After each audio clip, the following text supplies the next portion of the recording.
ये परिचय के मोहताज नहीं है। हरियाणा जीके की शान परवीन शर्मा उड़ान कैंपस बरवाड़ा जो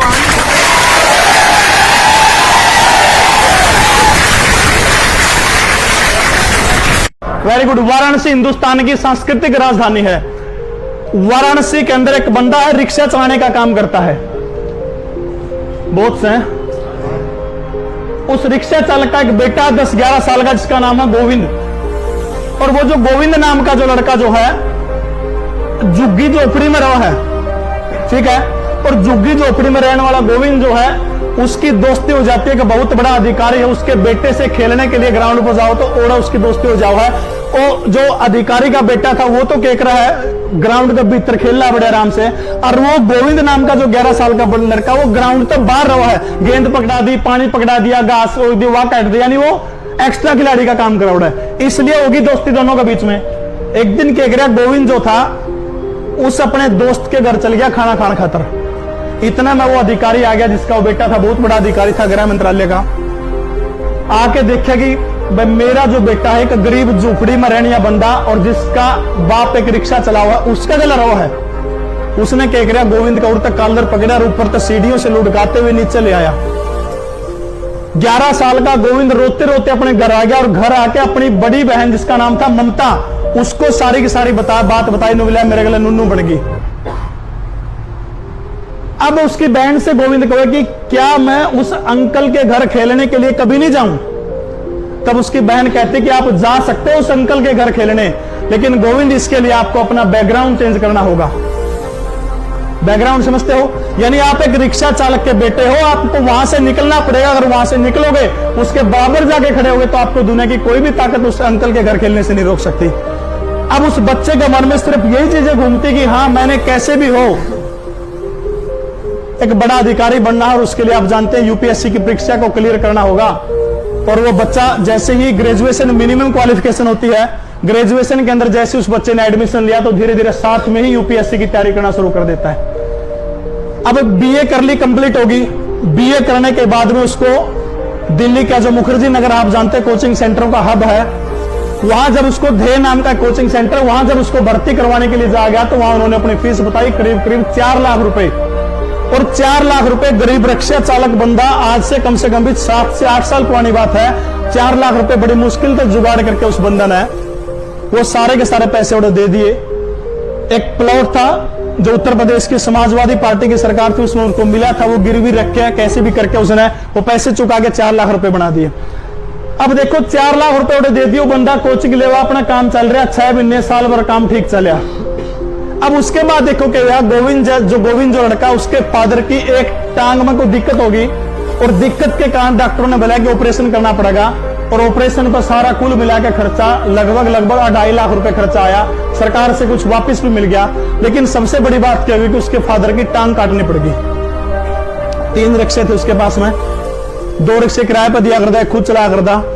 अब टांग कट रही है, बंदा टांग कटोड़ा तो एक टांग से कट रही, तो रिक्शा कौन चला सकता है बंदा?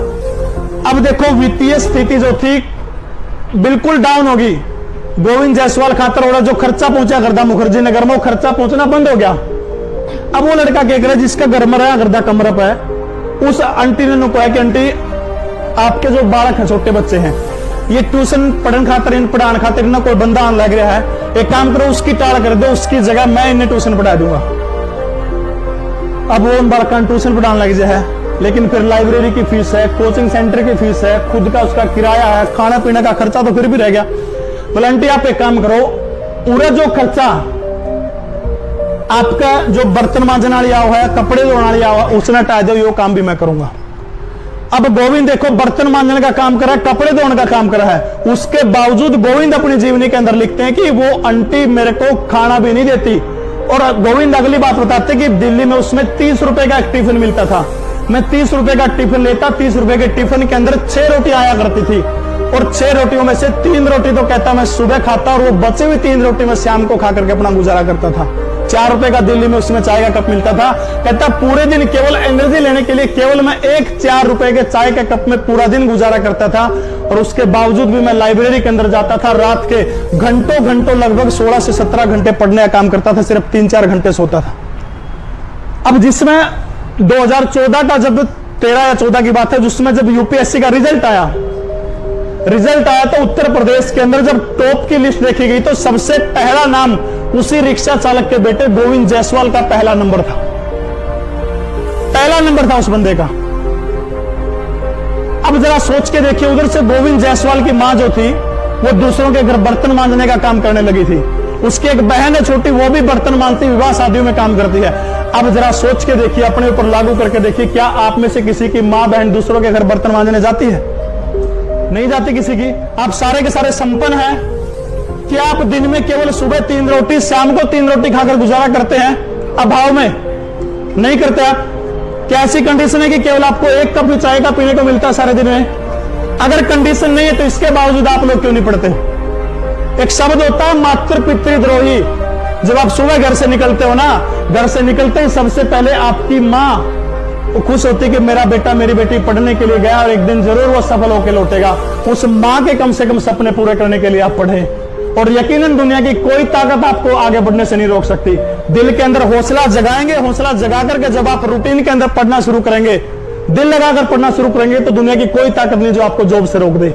सबसे बड़ी समस्या है एक आधे का बोधता की समस्या होगी, मैंने शायद पहले भी जिक्र किया है, याद को नहीं होता है। बहुत सारे बालक जिनका याद को नहीं होता। सबसे बेस्ट ट्रिक है, अगर आपने कोई भी एग्जाम क्लियर करना है तो लिखना अपने शुरू करना पड़ेगा।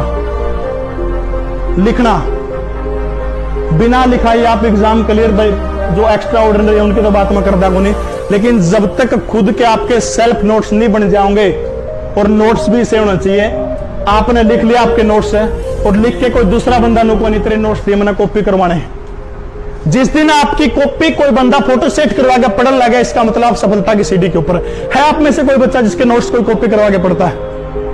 वेरी गुड, बहुत बढ़िया, 2, वेरी गुड, शाबाश।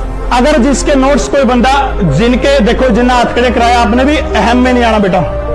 कभी नहीं सोचो हमारे तो नोट्स बिकन लगे भी आप नुए लगे, उस चीज के ऊपर ना जाइए। आप और ज्यादा मेहनत करेगा, समझ रहे हैं मेरी बात को? और ज्यादा जितनी उसके और ज्यादा मेहनत करी। जिस दिन आपके किसी ने भी नोट्स आपके ले लिए, इसका मतलब सफलता की राह पर है। मैंने सफल नहीं कहा, एक चीज फर्क समझने की कोशिश करिए, समझ गए मेरी बात? आप एक पूरी सोना करें, पूरी मोटी से आप कॉपी लें, उस कॉपी के अंदर आप लोग लिखना शुरू करें। हिस्ट्री के अलग लिख लिए, ज्योग्राफी अलग लिख ली, पॉलिटिकल अलग लिख ली, इकोनॉमिक्स अलग लिख ली, हरियाणा जी के अलग लिख ली, पूरे के पूरे हैंड रिटन नोट्स आप बनाइए। एक एग्जांपल बहुत बेहतरीन है, शायद यूट्यूब के ऊपर आपने सुना भी होगा। जब प्रथम विश्व युद्ध हुआ था ना 1914 से 1918 के बीच में, तो प्रथम विश्व युद्ध में क्या हुआ, एक सैनिक था और उस सैनिक का क्या हो गया, गोली लगी तो अपनी यादाश्त भूल गया। उसने नुए कौन बिरा, मैं कौन हूं, करता है क्या हूं। अब वो देश बहुत संवेदनशील देश है, वो अपने अपने सैनिकों के लिए बहुत सारे काम करते हैं, इसलिए क्या किया, उसका बैकग्राउंड खंगाला गया कि ये बंदा कौन था, इसका परिवार में कौन था। तब पाया गया कि जूली नाम की इसकी एक प्रेमिका हुआ करती थी, और वो जूली भी युद्ध में बिछुड़ गई। देखो वो भी बिछुड़ गई, और वो प्रेम पत्र क्या किया, उन्हें इकट्ठे करे, और इकट्ठे करके उन प्रेम पत्रों को क्या किया, अनुवादक बिठा दिए, पढ़ने वाले बिठा दिए। वो क्या करा, उस बंदा ने पढ़ा और पढ़ के वो सुना हुआ है, हर रोज सुना हुआ पढ़ के। अब देखो ऐसा करते करते जब 1 महीना बीता था ना, उस 1 महीने के अंदर धीरे धीरे करके जो उसको जूली तक उसने जो पत्र भेजे थे, वो पत्र उसे के खुद के पत्र पढ़ के सुनाए गए। तो धीरे धीरे करके बंदे का 1 महीने के अंदर अंदर उसकी सारी यादाश्त वापस आ गई। अब जरा सोच के देखिए, जब उसने अपनी प्रेमिका को पत्र लिखा होगा, उसमें कौन कौन उसके पास में था? एक कलम, उसका दिल, बंद कमरा, कॉपी। और यहां से जब उस बंदे ने लिखना शुरू किया, यादाश्त भी बंदे की वापस आ गई। सोच के देखिए अपनी प्रेमिका से कितना प्यार करता था वो। आप भी अपनी प्रेमिका से इतना ही प्यार करें। आपकी प्रेमिका आपकी जॉब है, समझ रहे मेरी बात? आपकी प्रेमिका आपकी जॉब है, और जिस दिन आपको वो मिल जाएगी, समाज में रुतबा ऊं ही नारा हो जाएगा। यह वास्तविकता है। दुनिया जो है ना, यह आपका रुतबा गला, आपका पैसा गला, आपका पद का गला दोस्ती है।